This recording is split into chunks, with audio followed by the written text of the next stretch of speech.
Hello everyone, this is Ryan right here in the Ghost Layers Report. Thank you for joining me, as always, here in Tokyo, Japan. And we're reviewing one story in particular that happened over the New Year's season. TEPCO asked the Japanese government for an additional 8.9 billion in compensation aid. So they'll be able to handle all the compensation claims and all the possible lawsuits and legal fees associated with the Fukushima Daiichi nuclear crisis.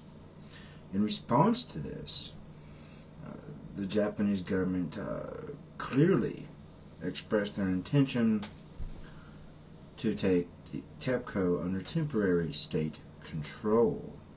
Yukio Idano, Minister of Economy, Trade and Industry, better known as METI, told TEPCO they need to consider every possible option, including temporary state control, to strengthen its financial base.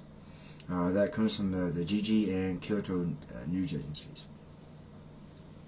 Idano made this type of statement when he met with TEPCO President Nishizawa, after the company asked for the additional aid from a government-backed firm to help it compensate families affected by the nuclear crisis. So right there is clearly they're asking the Japanese government, who controls taxpayer dollars, to bail out TEPCO to pay for compensation. So the people are basically paying for their own relief. TEPCO is trying to not have to take credit for bankruptcy or something. But it goes further than that. It goes further. We get more there than just that.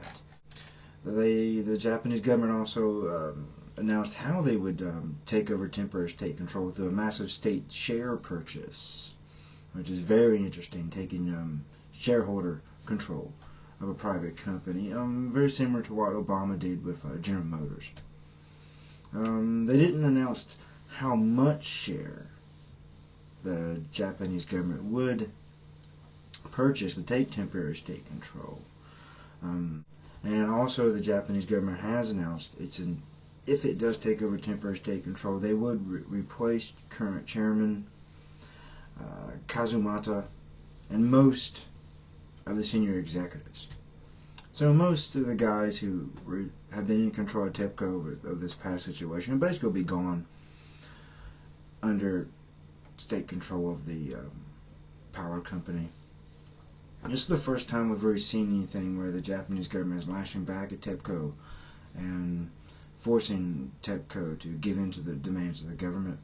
Before, the government has been very understanding and appeared to be on the side of TEPCO and the nuclear industry in general. But as more time goes along and more not so bright aspects of the nuclear industry in Japan comes to light, the government is slowly starting to shift their position towards the entire incident and the nuclear power industry in general. There definitely seems to be a move here to take more control of the situation by the government independently, with the